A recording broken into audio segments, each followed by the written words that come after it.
I hear people say, oh, that's Chiarello, the olive oil guy. But I'm not afraid of a little butter. Actually, when I use butter, I like to do compound butters. What you do is you fracture in a little flavor of anything that you like. Today, what I'm going to do is take some basil and chives and turn it into an amazing compound butter that we're going to put on a baked potato and even a grilled bistecca. A roasted garlic butter with thyme is going to adorn some corn. Unbelievable. But imagine this, one of my favorite, a little Basil vongole, a little clam pasta with a Bagna Cauda butter. Anchovies, capers, some farm fresh butter. Ah, delicioso.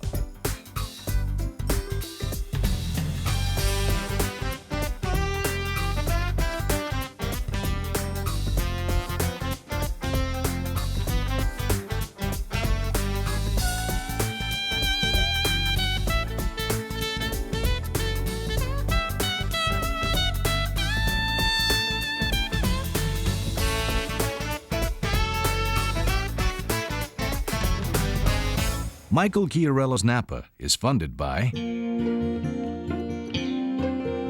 Sunkissed, fresh citrus taste, cooking with Sunkissed throughout the day.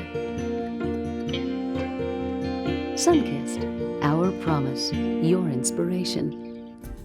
by Salton. Innovative products for a healthy today and tomorrow.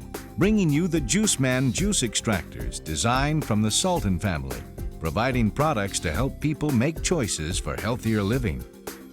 By All-Clad Metal Crafters. All-Clad is bonded construction. All-Clad is functional design. All-Clad is professional equipment. All-Clad is a state of mind.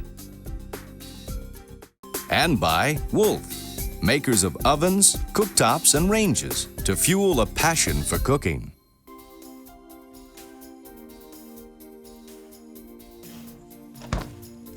I'm all about flavor, wherever I can get flavor. Today we're going to put flavor inside some butter. We're going to do some compound butters, and they're fantastic to have around. Once you make a batch, you do a couple of pounds, you wrap them up, you keep them in your freezer, be sure to label them, and you can do a million things with them. You have a steak that comes right off the grill and a pat of basil butter on top is incredible. You need to make some pasta, olio aglio, right? Con burro, right? Olive oil, garlic, and butter. You have it right here, it's good to go. And the time it takes the pasta to cook, you're having supper. So this is amazing. Now what we do with these, when we have them in the freezer, is they're just sitting here in nice little logs. And because butter is, we know, high in fat, you can slice them once they're frozen without a problem. And look at that. So all you do is open them up a little bit. Then all you have to do is take your butter and give it a good slice. This came right out of the freezer, and that's no problem at all. You just cut them into little lozenges, and you're good to go. Now to make these is just as simple as it is to use them. The first one I'm going to show you is a roasted garlic butter, and these are fantastic. I love the flavor of roasted garlic. It really mellows as they roast. Give them a little crack. And you peel a bunch of cloves of garlic.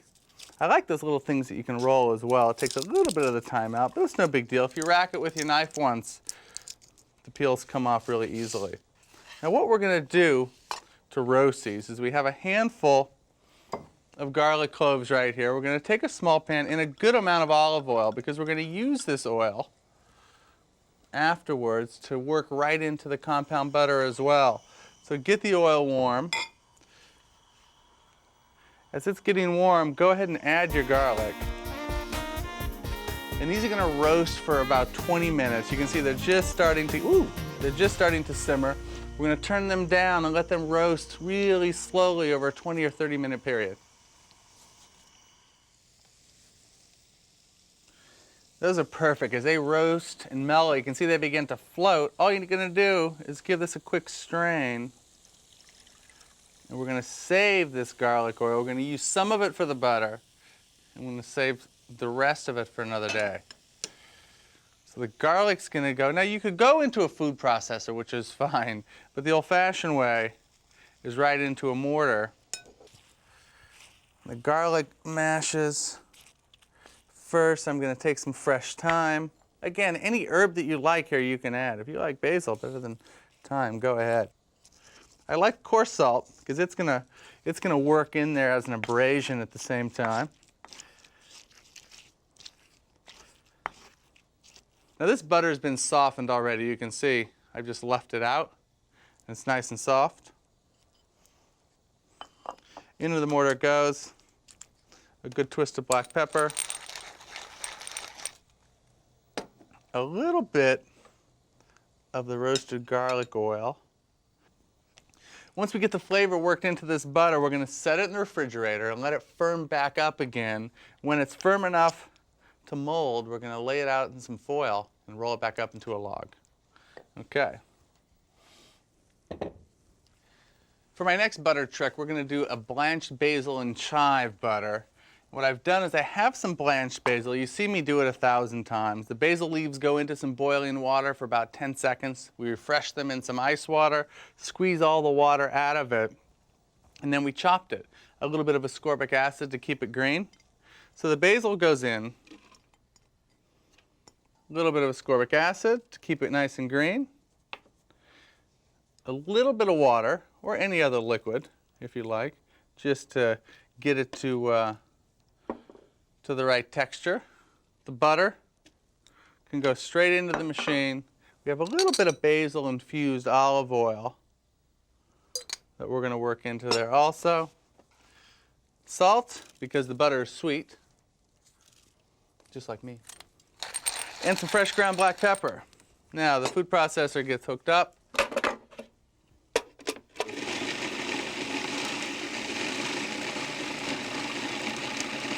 All right, here we go. All right, that's perfect.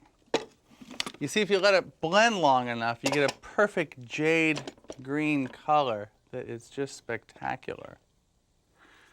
All we're gonna do is take the butter out. Whew, where's the bread now?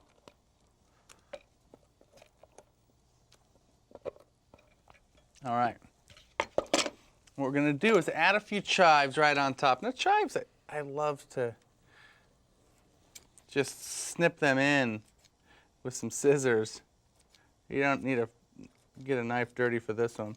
Now the chive flavor, I like to be separate from the basil. If we blended the chives and the basil together, it would all kind of mush together as one. Now when you bite into a chive, it's really an accent.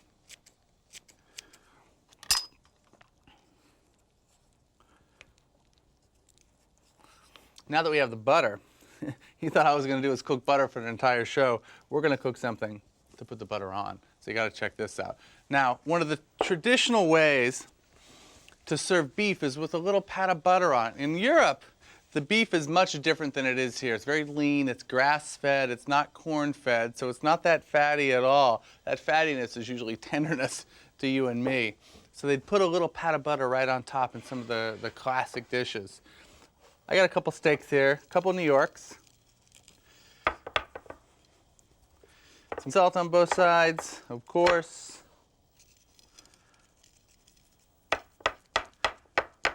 We'll grab a little bit of olive oil. Ooh, better yet, how about a little bit of roasted garlic oil? You want your meat to be room temperature. You see my meat's warm, and there it goes. When you set these steaks down, leave them the heck alone. Let them get some good caramelization. Well, these steaks are cooking. I'm going to put this butter in the fridge to firm back up.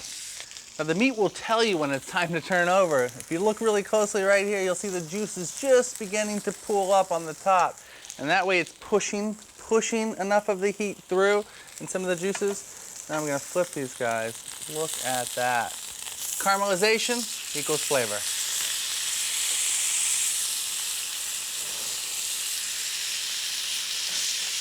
We're going to take the meat off, and we're going to let it relax for about 5 minutes so all the juices stay on the inside. Now, I think it is as important for the meat to rest after you cook it as I do that it gets to room temperature before you cook it. So remember those 2 tips today. So those guys are going to relax. We're going to grab, how about this guy here? We're going to make some bruschetta. Bruschetta in Italian means toast. We have some day-old bread. Now, we would always have bruschetta with steak. Now, what we're going to do, I do my bruschetta dry. I don't oil them at all, but I have a little flavor over here from the beef. So I'm going to set those on all that beef flavor, and we're going to gather that up. These are great. Well, these grill. I'm going to grab my butter.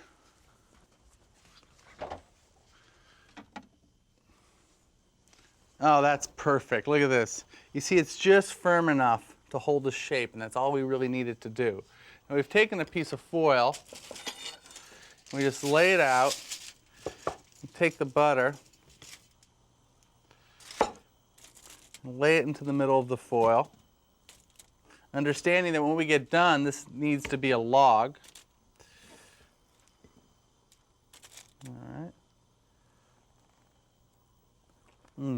That's great.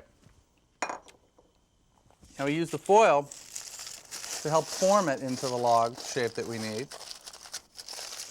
See that? Just grab the foil.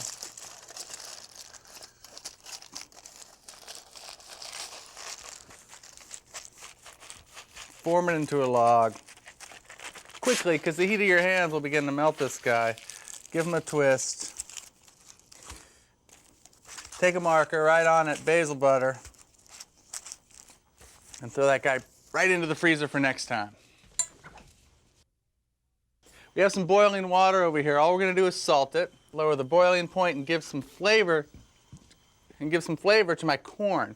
Corn's going to go into the water for just a couple minutes for some corn on the cob. Okay, we got a little bonus for you over here, because we couldn't have steak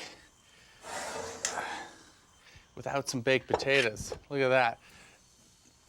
Okay, so these guys go on the platter. Over here. All right, corn's ready to come out. I love corn.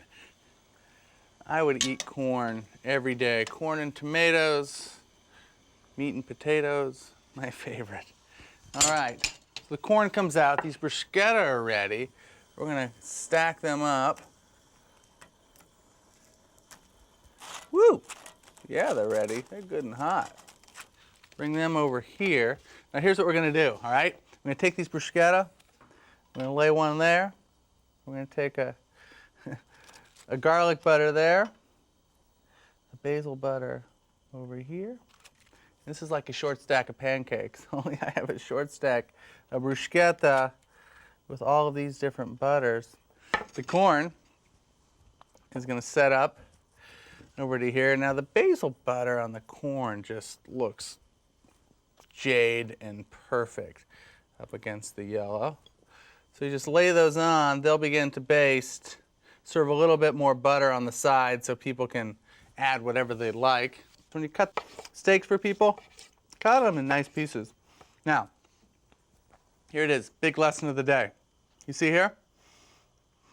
You see where it's the exact same medium rare from here all the way to here.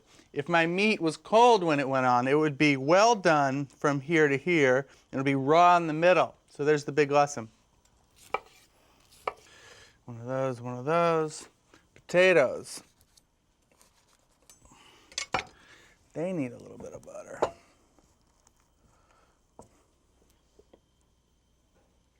One of those.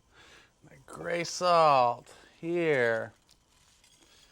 Big twist of the pepper mill over the whole thing. Now, God, I love these. I don't know if I could eat all of this butter in one sitting. This wasn't intended to show you a menu for an entire meal. It was intended to show you that compound butter, properly made, when you fracture in enough strong flavor, they're sitting in your freezer waiting for you to be your sous chef, to bail you out in a dinner time of need. The kind of things that you can do is up to you, but I don't know. Corn with basil butter on a hot summer day, it's good living to me.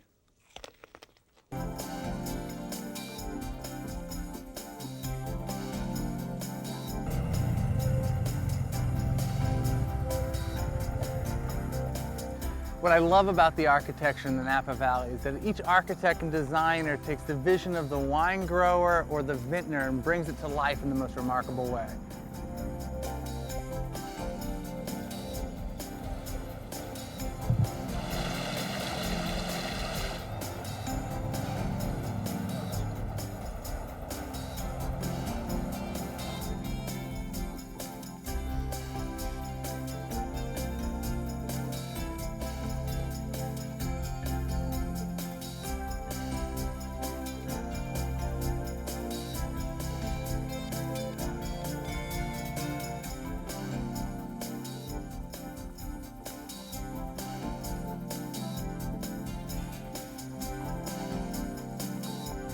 I love it when a building is just set gently in a landscape where it begins to blend back into its natural environment. The Sawyers bought this a few years ago. It's a 1926 barn that they took apart board by board and put it back together piece by piece right here.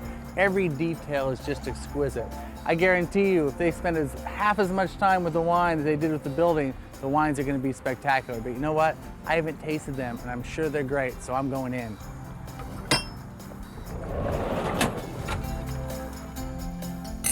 Nice to meet you.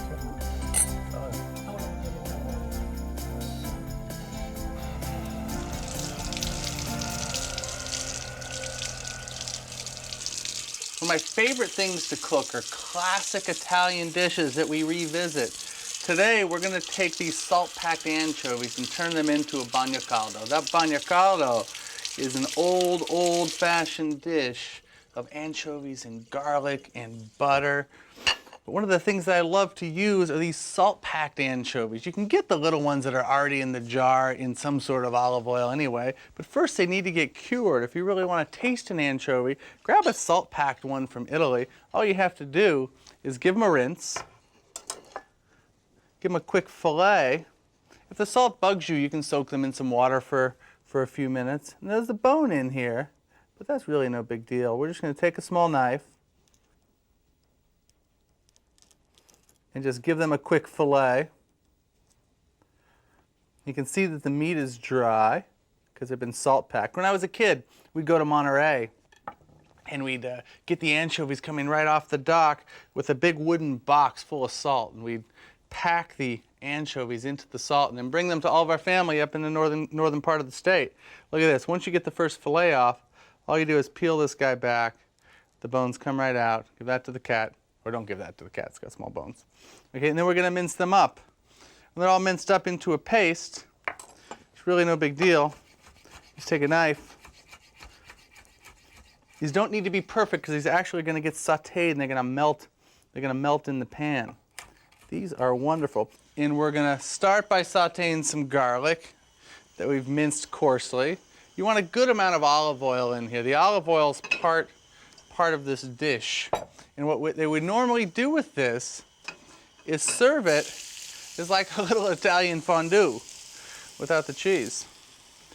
And you would just take some crudités, some raw vegetables, and dip them in it so you get a big bowl sitting underneath the candle staying hot on an icy day up north in northern Italy, and dip the vegetables in. It's fantastic. So what you do is the anchovies go in, and you're going to turn these way down.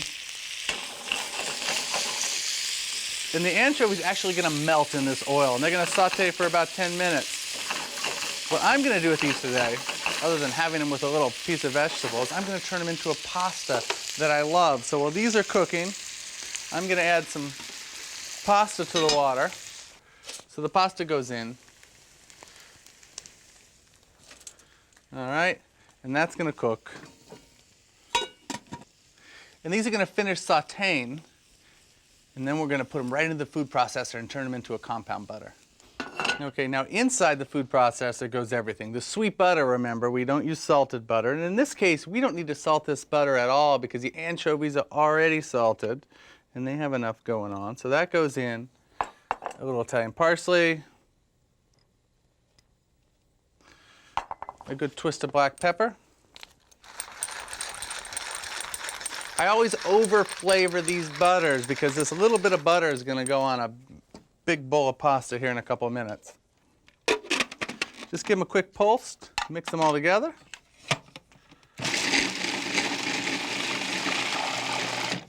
And that's all you need. Now, you can make these a day ahead, and the flavor will actually get a little bit further inside the butter. It'll get a chance to develop. We're not going to need to refrigerate this butter because we're going to go right into making some stuff with it. Some of the butter is going to go right into this little pot, and this is just going to melt, and we're going to pour that in a cup for some raw vegetables to see it traditionally. We have some clams. Whatever clams you have near you, those are the clams that you should be using. Now we have a hot pan dry that we're going to add some extra virgin olive oil to. Now here's the trick to cooking clams. Get your pan hot. If I just put the clams in, and put some wine on them and steam them, they would steam, but they would take a long time to open up. These clams are alive, so we want to encourage them out of their shells a little bit. These go right in. And the really hot pan is going to kind of make them open up much quicker. So I'm going to give those a saute. They're going to, just as the first one begins to release a little bit of its juices, you'll know that because you'll hear it. You'll hear the juices hit the hot pan. We're going to add some white wine. Hear that? Now it's time for white wine. The same wine that you would want to drink with this dish, you want to cook with this dish. White wine, all right. There we go. We're going to give these a quick cover, and then we're going to peek on them in just a minute. Let's give these guys a peek. There they are. All right. Now we have here is this little Bagna Cauda butter. Well, that's reducing a little bit. I'm going to take this and show you the traditional way. You take a little bowl of this, take a piece of fennel, dip it right in. Now the saltiness and the garlicky up against the cool, so you have a hot butter and a cool sweet fennel. That is unbelievable. I haven't had that in about 20 years like that. Okay.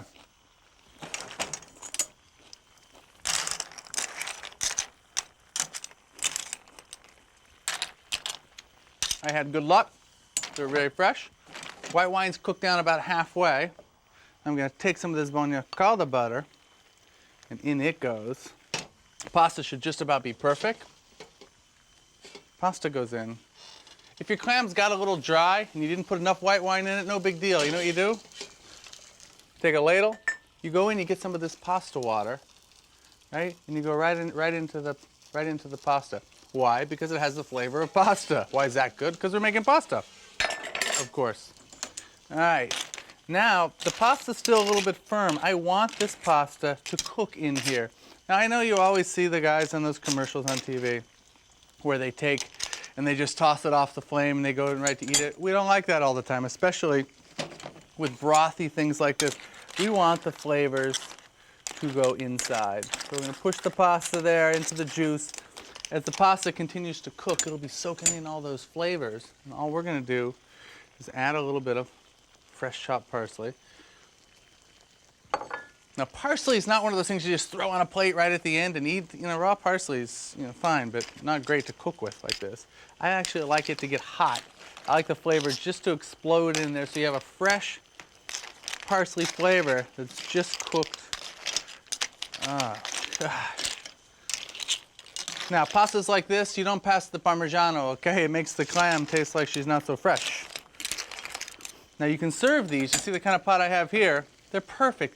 These two-handed casseroles like this go right onto the plate. Or you can take a beautiful earthenware dish.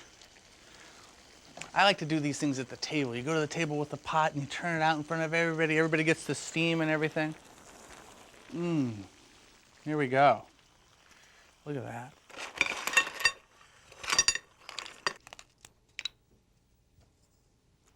Oh, look at that. Is that amazing?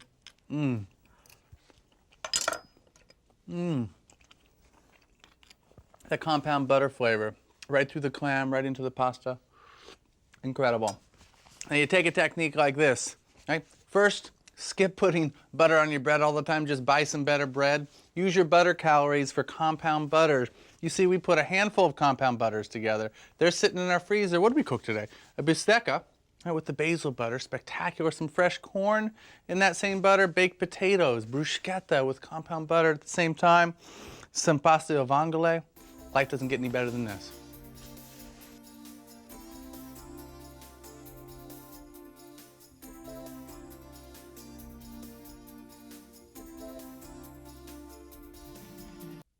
The right wine for a dish like this is white, of course. Now, you don't want many Chardonnays because they put them in oak. I love Sauvignon Blanc.